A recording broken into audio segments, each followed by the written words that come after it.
to be muted this morning. Good morning, everyone. Thank you so much for joining us on this beautiful day. At least I'm assuming it's beautiful across all of Washington.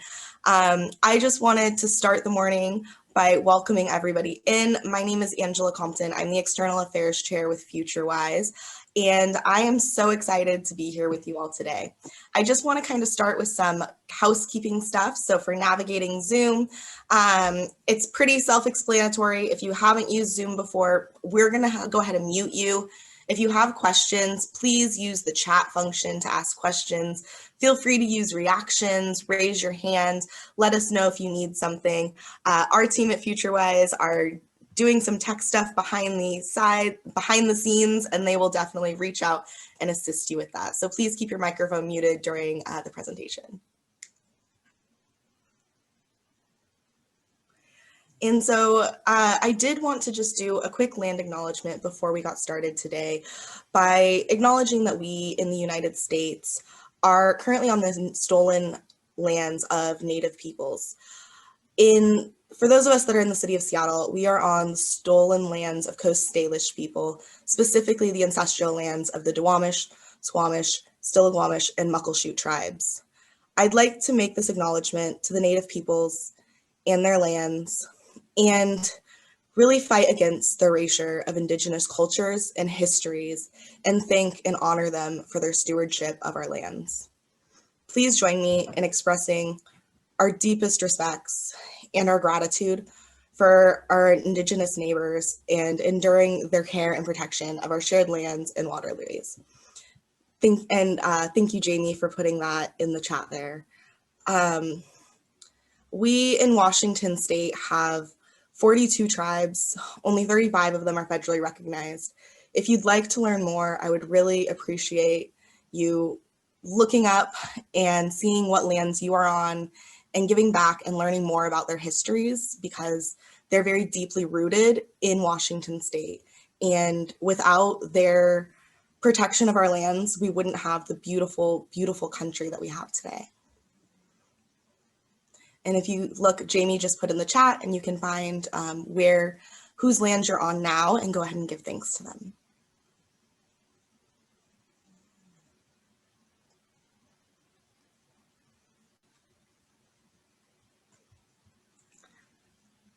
And so I'd also like to, give a little bit of thanks to our sponsors. Thank you so much for helping us have today happen, for funding the work that FutureWise does, and for really helping us make Washington a more livable and inclusive community. I'd like to, give a shout out to some of our big sponsors, Vulcan, Microsoft, Amazon, as well as to, Sound Transit, Seattle Children's, and Columbia Bank. Thank you all so much for assisting, and I hope to see the rest of you assisting today as well. And so we're going to go ahead and just get started with the programming. And so I would like to, introduce Jamie next, who is going to go ahead, and Bryce, Jamie and Bryce, who are going to go ahead and talk about the Washington Can't Wait campaign and tell you a little bit about what FutureWise has been up to this year so far. Awesome. Thank you, Angela. You can go ahead and hit that next slide. Okay, great. Yeah, so as Angela said, my name's Jamie. I use she, hers pronouns. I'm the lead organizer for our Washington Can't Wait campaign, which was a campaign we are running this legislative session. You can go next slide. So this year we set out with a really big vision to pass really bold updates to the Growth Management Act that would address climate and housing crises, and close what we refer to as the vesting loophole in the Growth Management Act, as well as advocate for our budget priorities. Slide. And we knew that we would need a lot of power to make these big lifts happen. So way back in September, we kicked off our Washington Can't Wait campaign to advocate for these priorities. The session began in January, which feels both like an eternity and a second ago. And thanks to all the hard work of our supporters and partners and legislators, at the beginning of March, both HB 1099 and HB 1220, which were our climate and housing bills, passed the House of Representatives. Although we were sorry to see that our GMA bill to close the vesting loophole died on the Senate floor. Later that month, we had our second week of action to give our bills momentum to push through the Senate. However, despite that work, HB 1099 died in the Transportation Committee on April 2nd.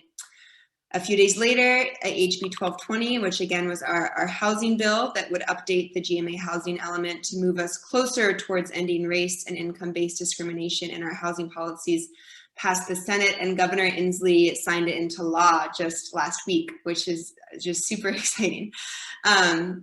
Meanwhile, though, we didn't give up our fight to ensure that planning for climate change gets incorporated into the Growth Management Act prior to the next 2024 comprehensive plan update deadlines for many of our central Puget Sound counties. And when the final operating budget was released a few weeks ago, it included funding to do the necessary rulemaking for HB 1099 in the interim months, which gives us a really strong path forward to implementing and passing this policy in 2022. Slide. So this has been a really incredible journey and was truly a team effort.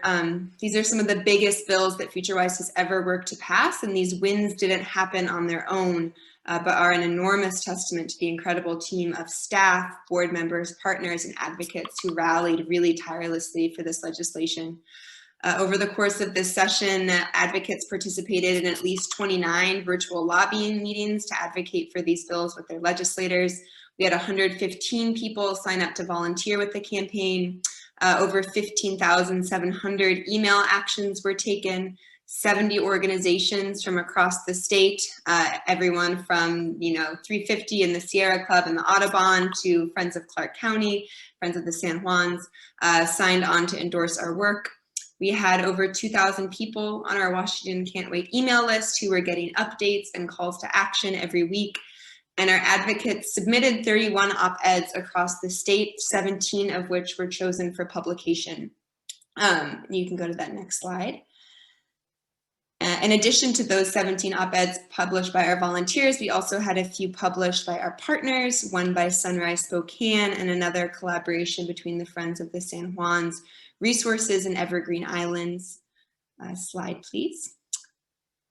Our Washington Can't Wait priority bills were also featured in articles in the Everett Herald, The Stranger, the Seattle Times, Publicola, Crosscut, and we got really incredible and consistent coverage from our friends at The Urbanist. Big shout out to Doug and Ray for staying by our side through this really long session. Next slide. We also contacted tens of thousands of constituents across the state to ask them to advocate for our bills through weekly phone banks and a couple text banks that we hosted with the help of the Washington Environmental Council. Slide. And of course, none of this would have happened without those 70 organizations that I mentioned before who endorsed our work. You can see all of their names and logos here. And they not only helped us by advocating as organizations, but they also played a really instrumental role in mobilizing their own members and supporters to also advocate for these bills. So we are immensely grateful to these organizations, to our legislative champions, some of whom you'll hear from in a bit, and to every single individual who contributed to this campaign. It's been such a pleasure to work with y'all, and I hope this is just the beginning of more work to come. You can go to that next slide. And now that I've just given you a really high-level overview of some of the grassroots advocacy we've done, I'm going to hand it over to Bryce Yaden, FutureWise's Government Affairs Liaison, to give you a little bit more of the insights on the policy, what happened, and what's next for this work. Awesome. Thank you, Jamie. I really appreciate it. And I want to start off by thanking Jamie and Kate and others and the amount of work that they did to really organize everybody. We couldn't have gotten this far or done this much without their help, plus the members that we have on the call today that will be also providing some background and next steps that they will be working on with us to make sure that these go through. So real quick, just what happened next. We'll move to the next slide real quick. As was said, House Bill 1220 passed thanks to the great work of Representative Peterson and others. It was a significant update and change to the housing element. It was really exciting to see that happen and move forward. We're not done with House Bill 1220 yet. There's a couple of things that we need to do. The first is make sure that we provide funding for local jurisdictions, and so that will be a top priority for us next year. The cities are estimating anywhere between $50 to $100,000 to complete the work. Things like reviewing and updating anti-displacement policies, identifying racist land use practices that have impacted housing availability, and those things need to be funded to make sure that they're fully done. So that's going to be our big work next year. In addition, you'll probably start hearing from us on engaging in comprehensive plans and making sure those actions are taken. The next is House Bill 1099. As was mentioned, it got turned into a budget proviso.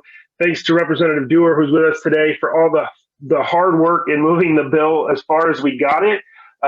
Passing a climate element out of the House and moving it pretty darn quickly through the Senate, both from a policy committee and the Ways and Means Committee for it to stall out in transportation was a bummer. But to get it that far, that quickly, with such substantial policy in it, is a testament to the work that everybody did, but also to the testament of the work Representative Dewar did. So we have a budget proviso. The Department of Commerce is going to start setting up the program to implement climate change in the GMA. So our big goal next year is going to be past 1099. Unfortunately, it's back in the House, so we have some work to do. But we think that with continued education, another strategy, and a big push, we're going to get it across the line. And then finally, the one that we fell all the way short on, unfortunately, is Senate Bill 5042. This would close what we call a vesting loophole. It allows counties to expand urban growth boundaries, and if a permit is issued for that before our appeal is closed out, that sprawl gets to stay. And so we've been working on this since about 2008. It's got a long history. It's very controversial. It's very difficult. And it's also extremely wonky. So getting people involved and understanding the issue takes a lot more work than typical. So, but I would say that, with all of that, we did a great job. I want to thank, again, all the representatives and also the Senate. I can say that I've been with FutureWise for 7 years, and we have moved bills to the Senate for the first time that I have been the lobbyist here. So this is really exciting. We have seen a big push and a lot of leadership in prioritizing the GMA. And with that, I appreciate everybody's help, and we have a long road ahead of us this interim and next year to finalize all of these big things. But with that, I am going to turn it back over to Angela. Angela. Thank you, Bryce. Thank you. Thank you so much for that overview and for all of your hard work. We really appreciate the work that you've done and are so excited about the work that we were able to pass. I am going to hand it over to our strong leader, Alex Brennan, who is going to talk a little bit more about FutureWise. And so, Alex, go ahead and take it away. Thanks, Angela, and hello, everybody. First, I just want to say, for those of you that weren't able initially to get into the room, we're really sorry about the technical difficulties, and glad that you are here with us now. As Angela just mentioned, I'm Alex Brennan, the Executive Director at FutureWise. I'm really excited to be here today with you at our Peninsula to Palouse fundraiser. We have a great program, which I think you've already gotten to see a little bit of. And while we aren't able to all be here together in person, and I'm really sad about that, I'm really excited that we're able to use this virtual platform to connect folks across the state. Usually we're not able to really have folks from all over the state be able to join us for our spring fundraiser. So I'm really excited to be able to connect with all of you. It's been a really challenging year in so many ways, but that hasn't stopped us from having a really ambitious agenda. And you already heard from Jamie and Bryce about a big piece of that. This year has pushed us to do more. We set out last year to make the biggest updates to the Washington State Growth Management Act in a generation, to use land use policy to foster a more affordable, just, and climate resilient state. And today we're going to really have a chance to talk about that, talk about what we've achieved, talk about what comes next. And there's a good amount of work still to do because Washington can't wait to see real changes on those issues. So again, thank you so much for being here today. We really appreciate your support. And with that, I want to turn it over to our board vice president, Maricela Sanchez. Hello, everybody, and thanks for joining us today. I'm speaking to you from Prosser, Washington, which is a small rural town located in eastern Washington. The bedrock of our economy here in my region is agriculture. More than 40 major commercial crops are grown here in my region, including 70% of the nation's apples, 75% of the nation's hops, which are used for beer production, 45% of the nation's pears, and a wide variety of other foods like cherries, asparagus, mint and spearmint, and of course our famous Washington wine grapes. In recent years, our region has experienced some of the highest rates of population growth in the Pacific Northwest. My county, which is Benton County, and our next door neighbor, Franklin County, rank in the top 3 fastest growing counties in the state of Washington for the last several consecutive years running. This growth is evident to everybody who lives here. We see fields being raised and graded for construction. We see orchards being pulled out. We see the trees being piled up and burned in bonfires to make way for more sprawling development. There's very little effort on the cities to densify, to infill, and to improve the cities, and to very little effort made to create complete neighborhoods so that people have easy access to essential services like groceries. Time is of the essence here. Eastern Washington can't wait for proactive policy to fight suburban sprawl and to save our valuable farmland.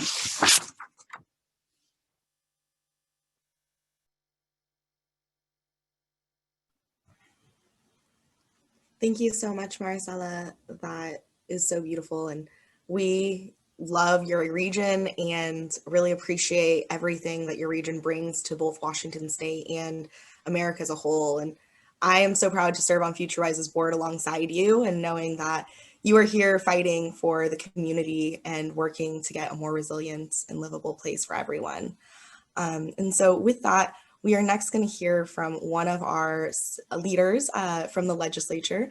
And so I would next like to invite Senator Andy Billing to speak a little bit about some of the work and why they support FutureWise. Great. Hi, everyone. Thank you for the opportunity to join you, and thanks for supporting FutureWise. I was asked to talk a little bit about the GMA vesting bill that I've worked on for several years. And as Bryce said, was excited that this year that it got so far, we were able to bring it to the floor calendar.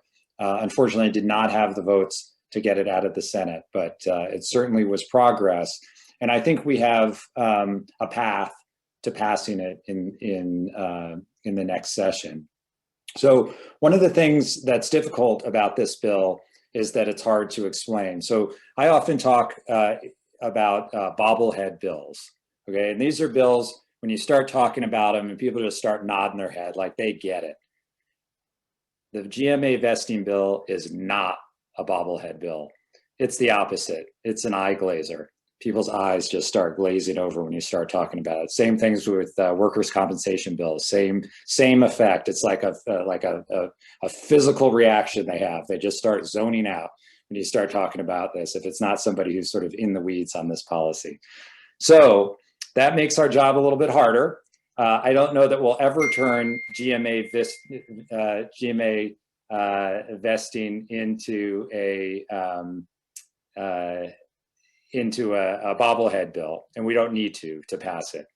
It's important policy, and so we have to get it done. So how do we get past the hump? How do we get over the hump that we've got to pass this? Well, education, and that's a big part of what happened this year, was we were educating members and staff and the public about this bill.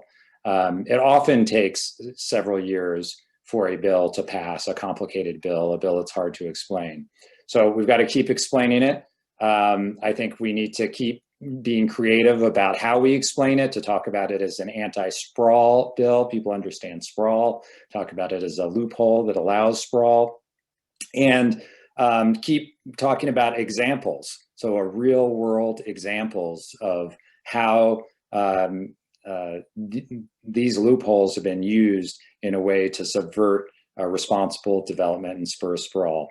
So we just need to keep educating. We need to keep thinking about language that's easy to communicate with legislators. And one of the things that you all, I think, are probably pretty in touch, but legislators deal with like 10,000 different issues during a session. And the reality is we're only experts in like 3 or 4.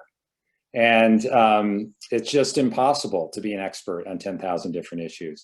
So we've just got to figure out a way to get to those people that aren't in the weeds on this issue. But I think we can. I'm confident. I think we've got an incredible organization in FutureWise that's working this bill. We need to get the rest of the environmental community to make it a top priority. It's been a priority, but we need to make it an even higher priority in the rest of the environmental community. And I think that we will have a good chance to pass it next session. So thank you for all of your past support of the GMA vesting bill and of FutureWise, and thanks for your future support as well. Really glad to be with you today. Thank you. Thank you so much. We really appreciate your support and, moving these bills forward this year, and for your leadership. We are going to go ahead and play a video from one of our sponsors. And so thank you so much, Tiernan. All right, and we'll go ahead and get this going. Good afternoon. My name is Sally Fouts, and I'm the Global Leader for the Climate Pledge at Amazon. We are proud to be the presenting sponsor of the FutureWise Spring Virtual Luncheon this year. We, like FutureWise, recognize that the hard work of fighting climate change and making our communities more sustainable and equitable cannot be done alone.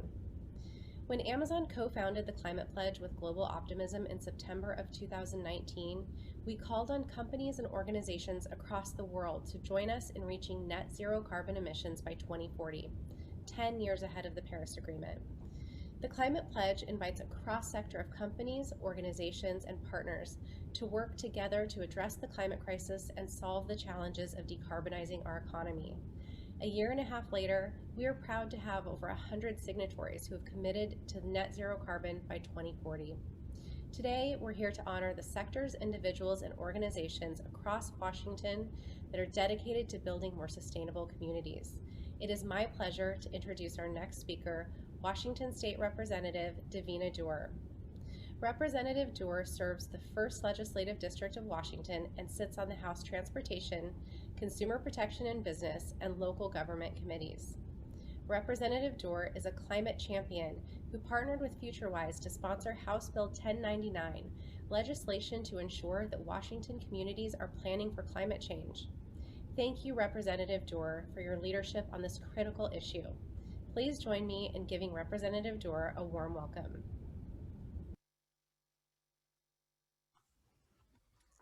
Thank you, Sally, and thank you, Amazon, for all of your support of the low carbon fuel standard and housing density bills this session. And I have to give a shout out to Guy Palumbo, because had he not stepped down from his Senate seat, I would not be here. So thank you. And just one quick update, I am actually not on the Consumer Protection and Business Committee anymore. I'm actually a vice chair of the Environment and Energy Committee. So Bryce gave a really good overview of 1099, and I just want to thank, I have so many people to thank. This was a really heavy lift. We knew it was a heavy lift, but I was somewhat shocked by how far I got, actually. And that's in large part, obviously, to Bryce and the FutureWise team. I think Bryce and I probably talked, I don't know, every 4 hours.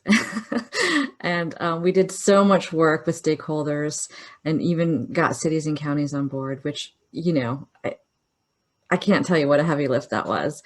But there was a lot of good work that happened. And I was just so proud of the legislation that we ended up with, and that I know will pass next session.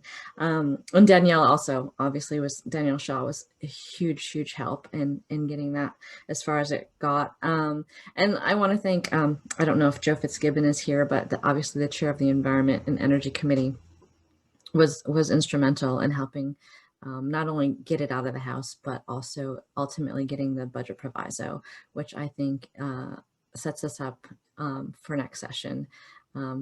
I can't imagine investing $3.4 million to have Commerce do the work for 1099 and then not passing it. So fingers crossed.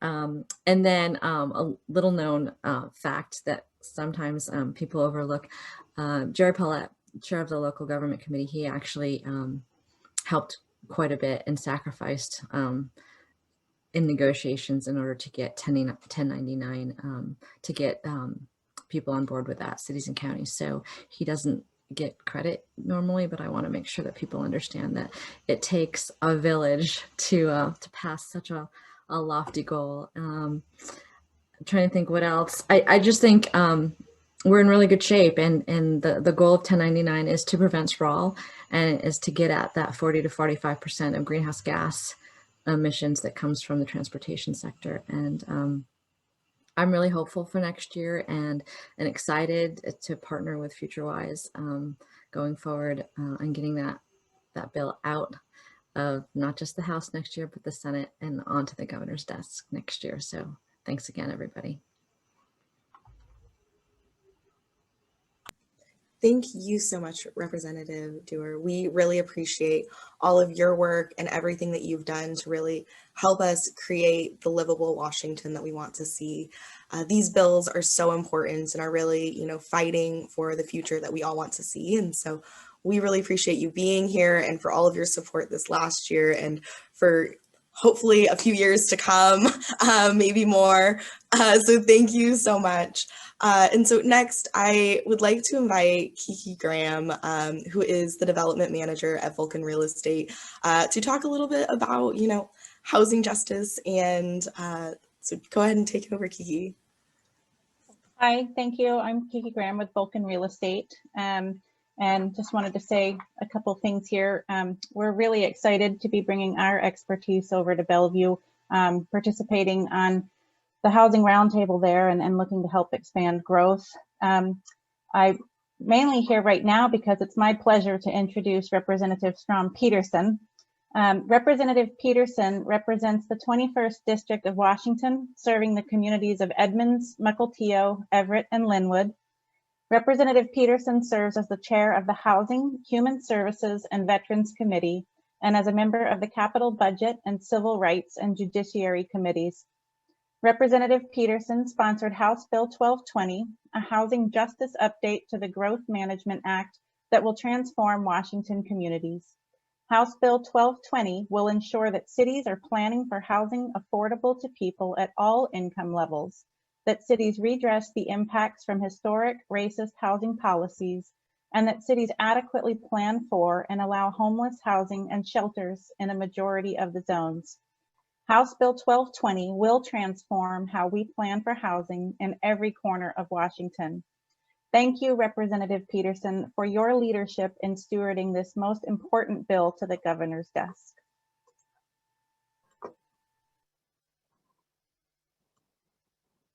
Thank you, everybody. Thank you for that kind introduction. And welcome, and just the years of work that has gone into not only bills like 1220, but Representative Dewar's bill, and thanks to Senator Billig for his work on all of these, and his work especially on 1220. This would not have happened without Senator Billig and Senator Leas and Senator Kuderer really getting this across the finish line over in the Senate. I'm super proud of this piece of legislation. Thanks to Bryce for bringing, even thinking about me when it came to looking for sponsors and somebody to help push this through. He did yeoman's work, and certainly we have a lot of late night texts back and forth wondering what was going to happen with this bill. This was a tough session. This is a tough way to do business when you're not in person. But we got some incredible things done. I just got off a previous Zoom thing with the signing of a dozen or so criminal justice reform bills. And I kind of think that this kind of housing justice, as I think as Kiki mentioned, is in line with that kind of reform. We have to think about how we treat people in all aspects, whether it's their interaction with the police, but especially when it's their interaction with where they want to live. I stole the line from Representative Macri, who again was somebody without whose help this bill would not have passed. Or she just simply would say, challenge people when they disagreed with this bill, and she would say, well, people should be allowed to live where people are allowed to live. Just kind of let that sit for a second, and that's really the core of this bill. Doesn't matter your race, your income, your disability. This bill is about equality and creating that equality in every corner of our state and every community. And I think that's something that you all should be incredibly proud of for the years of support that you've given to FutureWise, and certainly something that I'm incredibly proud of with the House Democratic Caucus. Davina mentioned Representative Paulette, Chair Paulette. He was a champion of this piece of legislation as well as was Representative Dewar. Thank you for the work on the local government committee to really get this through. In short, we made a commitment as a House Democratic Caucus early on as we were getting ready for this session to really work on environmental justice. Thank you, Davina, for 1099 and getting that in the budget. For criminal justice reform, which I just talked about, for public health, and for repairing our economy. And I think this piece of legislation 1220 really ticks a lot of those boxes. Obviously, public health is a huge issue when it comes to homelessness. Fixing the economy. If people don't have a safe place to live, they can't have a job and feel confident in contributing to all of our communities. So again, just super proud of the work that was put into this at every level. Thankful to, sometimes kicking and screaming, but we worked hard. I have to give my appreciation to Carl at the Association of Washington Cities.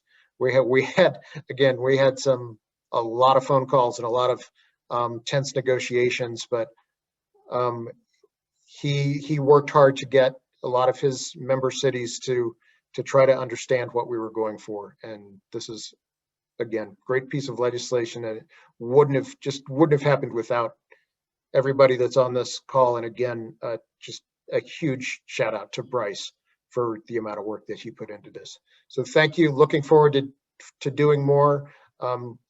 Land use can be a pretty dry, as Senator Billick said, that's not always a head nodder, that people just get it, but it is so crucial to how we figure out where people can live, how well they can live, how we can protect the environment, all of those things. Land use is super crucial to that. So thanks for the work that FutureWise has done on all levels of government. So appreciate it. Thank you, everybody.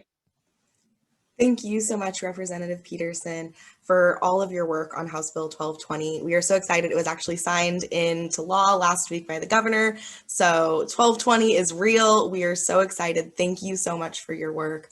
I personally, as a former FutureWise staffer, think land use is riveting. And I know I'm not the only one.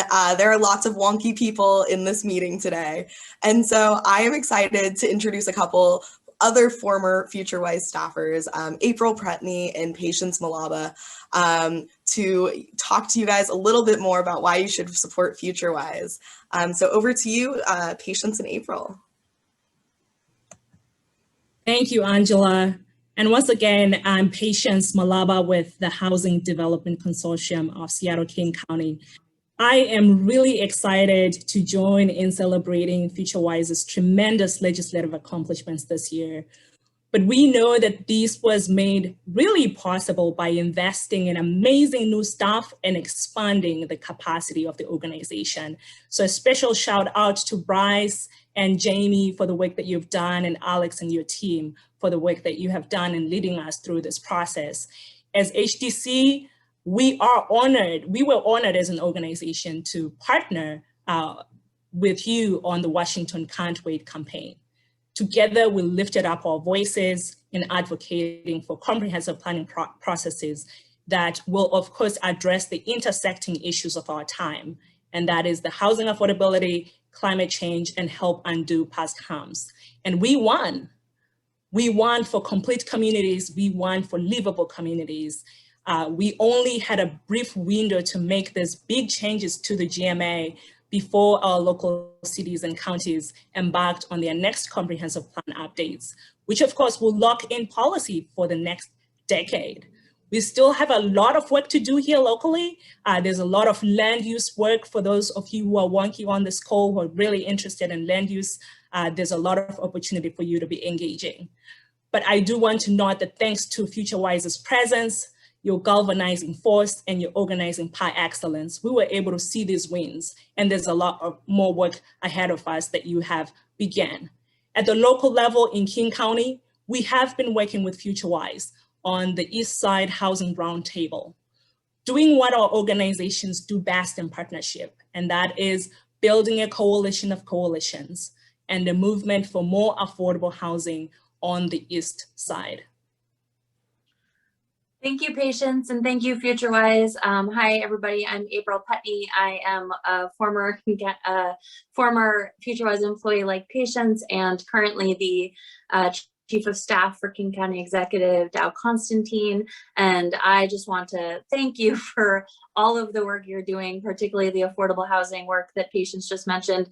Like many places in this state, we are facing an affordable housing crisis in King County, and that has only been exacerbated in these last 16 months. Surprisingly, these last 16 months also became the single greatest campaign ad for how important it is to live in a complete neighborhood. As Maricela was talking about, I think nobody anticipated that sometimes our neighborhood will truly become our entire world. And that is exactly the mission of FutureWise, of ensuring that everybody has access to healthy, equitable, and opportunity-rich communities. You've heard the amazing work that FutureWise and success of them from earlier this year, and our job today is to ensure that we're on a path to having success, even greater success next year. This success didn't happen overnight. It happened because thousands of Washingtonians across the state showed up to demand action. And as former FutureWise staffers who oversaw community mobilization efforts, we can readily tell you that it takes resources to get people to show up all of the time. And FutureWise today is offering us the deal of a lifetime. All we need to do is to raise $35,000 in this virtual room so that FutureWise can continue ambitious and critical campaigns like Washington Can't Wait, so that we can be bringing critically important issues like affordable housing, climate change, environmental justice, from kitchen tables across the state to our marble halls of Olympia, our city councils, and our county courthouses across the state. So we know you probably came in with a number in mind that you were going to donate, but now we're inviting you to dig even deeper and invest more in the critical work of FutureWise. Make your gift today. There will be a link in the chat for you to be able to donate. There will also be a slide that shows some information that you can use. April and I came up with ideas on ways that you can deepen your investments at this very moment. And some of them include just taking the historic bill numbers that are before you and matching that to be your donation today. We're celebrating House Bill 1220, as one historic win that is really going to shape an equitable path for our communities. So we invite you to take that as your donation. We have House Bill 1099 as another one. So there's a lot of options for you to be considering. And I'll hand over back to April to share more ideas on how you can deepen your investments. Alternatively, if math is not your strong suit, I go ahead and encourage you to just add a 0 to the end of whatever you are already planning to donate. That is by far the simplest way to make sure you're making a meaningful investment. Or you can also just add $31 to whatever you are planning to add to celebrate FutureWise's 31 years as our state's leading proponents of healthy communities. Whatever the amount, we encourage you to make it a meaningful amount for you and to make that donation right now. And I believe we're going to be playing a short song while you make that contribution, because music always makes things better. And we want to thank you tremendously for your support.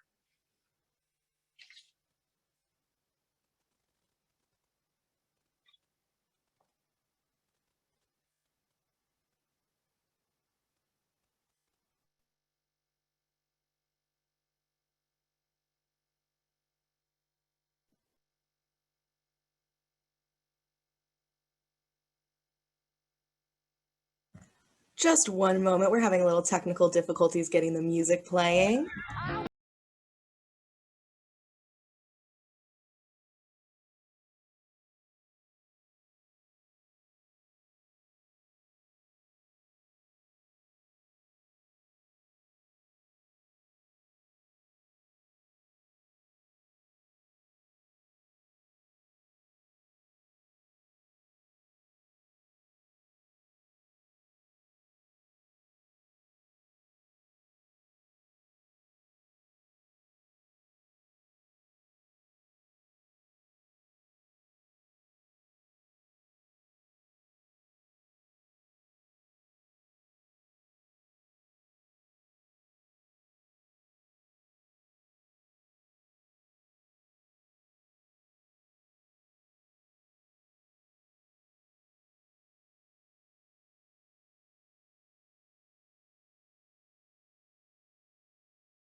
Thank you all so much for your donations. We really appreciate this. As a former FutureWise staffer myself, I know just how important it is for these donations to fund the work that FutureWise is doing. Sitting on the board now, I really see how these donations make a huge difference. We've been able to hire amazing staff members like Jamie to really push for these changes, and so we really greatly appreciate this. If you're still working on your donation, please don't let us stop you. We are going to play a video from our supporters next, so you have a few more minutes to finalize those donations. And we encourage you also to share the mission of FutureWise with your friends and families and ask them if they can support FutureWise as well. And so with that, let's go to our supporter video.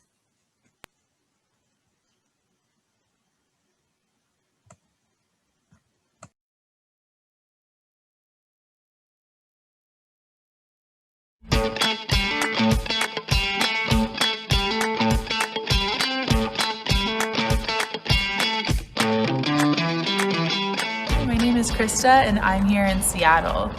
Washington can't wait because climate change isn't waiting. And it's exposing the gaps and cruelties in our system that make it difficult for people to live in safety and with dignity. I support FutureWise because I believe that a brighter, more equitable future is possible.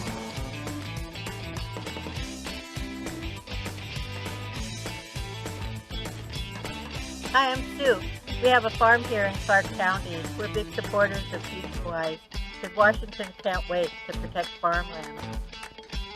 I'm Mackenzie, and I'm here in Bellingham, Washington on traditional Lummi, Nooksack, and Coast Salish lands. And I support FutureWise because housing is a human right, and Washington can't wait for housing for all. My name is Bill, and I'm on the Gonzaga University campus. I'm at one of the future Spokane Transit Authority City Line stops, Spokane's first bus rapid transit line. I'm a FutureWise supporter because Washington can't wait for better public transit. I'm Emma, and I'm a FutureWise supporter in Capitol Hill because we can't wait for measures that stop the climate crisis and ensure my generation and everybody a just, livable future where we can all truly thrive.